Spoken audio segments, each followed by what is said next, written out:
El deseado de todas las gentes, capítulo 4, un Salvador os es nacido. El Rey de Gloria se rebajó a vestidura de humanidad. Tosco y repelente fue el ambiente que le rodeó en la tierra. Su gloria se veló para que la majestad de su persona no fuese objeto de atracción. Rehuyó de toda ostentación externa. Las riquezas, la honra mundanal y la grandeza humana no pueden salvar a una sola alma de la muerte. Jesús se propuso que ningún halago de índole terrenal atrajeran a los hombres a su lado. Únicamente la belleza de la verdad celestial debía atraer a quienes le siguiesen. El carácter del Mesías había sido predicho desde mucho antes en la profecía, y él deseaba que los hombres le aceptasen por el testimonio de la palabra divina. Los ángeles se habían maravillado del glorioso plan de redención. Con atención miraban cómo el pueblo de Dios iba a recibir a su Hijo, revestido con el manto de la humanidad. Vinieron los ángeles de la tierra del pueblo elegido. Las otras naciones creían en fábulas y adoraban falsos dioses. Pero los ángeles fueron a la tierra donde la gloria de Dios se había revelado y había resplandecido la luz de la profecía. Vinieron sin ser vistos a Jerusalén. Se acercaron a los que debían exponer los sagrados oráculos, a los ministros de la casa de Dios. Ya había sido anunciada al sacerdote Zacarías la proximidad de la venida de Cristo, mientras servía ante el altar. Ya había nacido el precursor, y su misión estaba corroborada por milagros y profecías. Habían cundido las nuevas de su nacimiento y del maravilloso significado de su misión. Y sin embargo, Jerusalén no se preparaba para dar la bienvenida a su Redentor. Los mensajeros celestiales contemplaban con asombro la indiferencia de aquel pueblo a quien Dios llamara a comunicar al mundo la luz de la verdad sagrada. La nación judía había sido conservada como testigo de que Cristo había de nacer de la simiente de Abraham y del linaje de David, y sin embargo no sabía que su venida se acercaba. En el templo, el sacrificio matutino y el vespertino señalaban diariamente al Cordero de Dios. Sin embargo, ni aun allí se habían hecho los preparativos para recibirle. Los sacerdotes y maestros de la nación no sabían que estaba por acontecer el mayor suceso de los siglos. Repetían sus rezos sin sentido y ejecutaban los ritos del culto para ser vistos por los hombres, pero en su lucha por obtener riquezas y honra mundanal no estaban preparados para la revelación del Mesías, y la misma indiferencia reinaba en toda la tierra de Israel. Los corazones egoístas y amantes del mundo no se conmovían por el gozo que embargaba a todo el cielo. Solo unos pocos anhelaban ver al invisible. A los tales fue enviada la embajada celestial. Hubo ángeles que acompañaron a José y María en su viaje de Nazaret a la ciudad de David. El edicto de la Roma imperial para empadronar a los pueblos de sus vastos dominios alcanzó hasta los moradores de las colinas de Galilea. Como antaño Ciro fue llamado al trono del Imperio Universal para que libertase a los cautivos de Jehová, así también Augusto César hubo de cumplir el propósito de Dios de atraer a la madre de Jesús a Belén. Ella era del linaje de David, y el hijo de David debía nacer en la ciudad de David. De Belén había dicho el profeta: saldrá el que será Señor en Israel, cuya procedencia es desde el principio, desde los días de la eternidad. Pero José y María no fueron reconocidos ni honrados en la ciudad de su linaje real. Cansados y sin hogar, siguieron en toda su longitud la estrecha calle, desde la puerta de la ciudad hasta el extremo oriental, buscando en vano un lugar donde pasar la noche. No había sitio para ellos en la atestada posada. Por fin, hallaron refugio en un tosco edificio que daba albergue a las bestias, y allí nació el Redentor del mundo. Sin que lo supieran los hombres, las nuevas llenaron el cielo de regocijo. Los seres santos del mundo de luz se sintieron atraídos hacia la tierra por un interés más profundo y tierno. El mundo entero quedó más resplandeciente por la presencia del Redentor. Sobre los collados de Belén se reunieron innumerables ángeles a la espera de una señal para declarar las gratas nuevas al mundo. Si los dirigentes de Israel hubieran sido fieles, podrían haber compartido el gozo de anunciar el nacimiento de Jesús, pero hubo que pasarlos por alto. Dios declaró: derramaré aguas sobre el sedacal y ríos sobre la tierra árida. Resplandeció en las tinieblas luz a los rectos. Para los que busquen la luz y la acepten con alegría, brillarán los esplendentes rayos del trono de Dios. En los campos donde el joven David apacentara sus rebaños, había todavía pastores que velaban.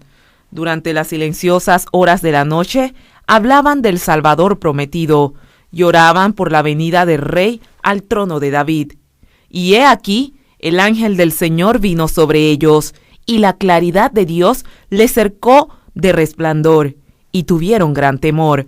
Mas el ángel les dijo: no temáis, porque he aquí os doy nuevas de gran gozo, que será para todo el pueblo, que os ha nacido hoy en la ciudad de David un Salvador, que es Cristo Jesús. Al oír estas palabras, las mentes de los atentos pastores se llenaron de visiones gloriosas. El libertador había nacido en Israel. Con su llegada se asociaban el poder, la exaltación, el triunfo. Pero el ángel debía prepararlos para reconocer a su Salvador en la pobreza y humillación. Esto os será por señal, les dijo: hallaréis al niño envuelto en pañales, echado en un pesebre. El mensajero celestial había calmado sus temores, les había dicho cómo hallar a Jesús.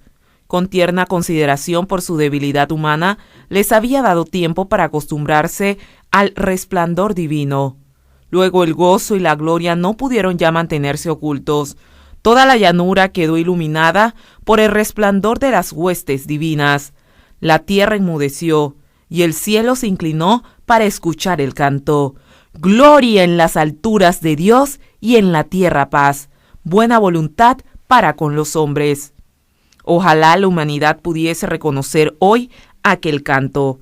La declaración hecha entonces, la nota pulsada, irá ampliando sus ecos hasta el fin del tiempo y repercutirá hasta los últimos confines de la tierra, cuando el sol de justicia salga con sanidad en sus alas.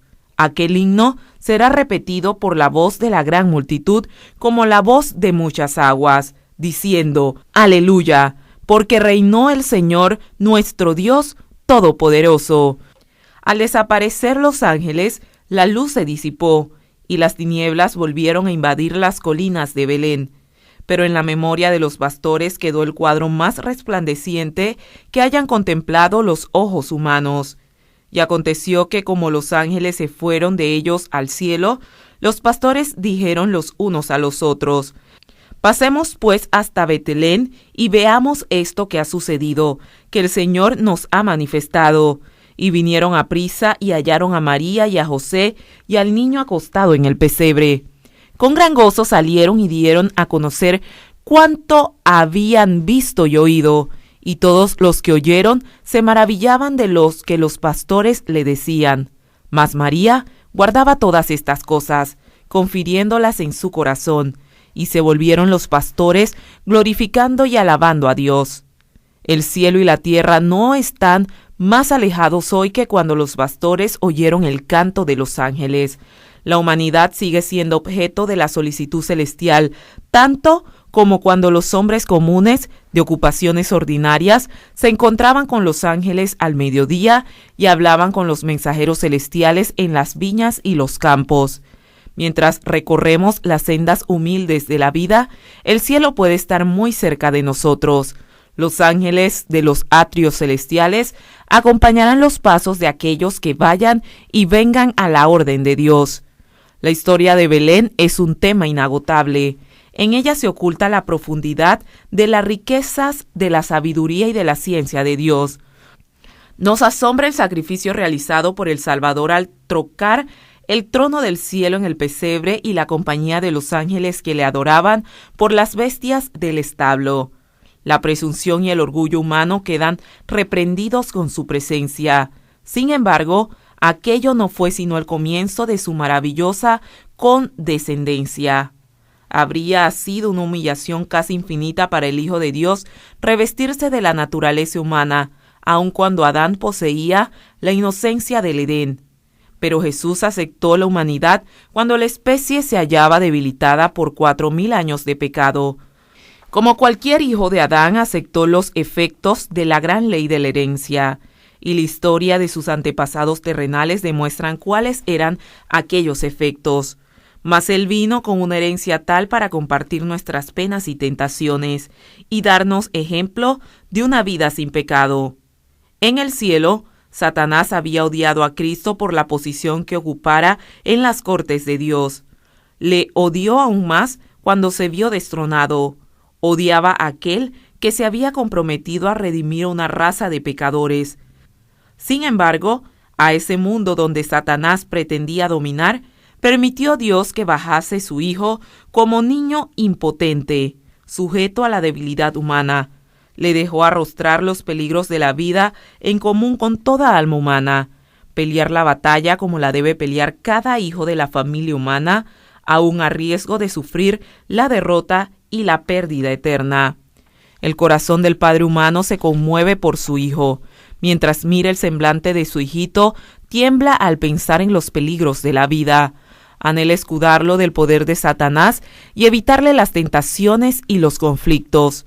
Mas Dios entregó a su Hijo unigénito para que hiciese frente a un conflicto más acerbo y a un riesgo más espantoso, a fin de que la senda de la vida fuese asegurada para nuestros pequeñuelos. En esto consiste el amor. Maravillaos, oh cielos, asómbrate, oh tierra. El deseado de todas las gentes, capítulo 4, un Salvador os es nacido.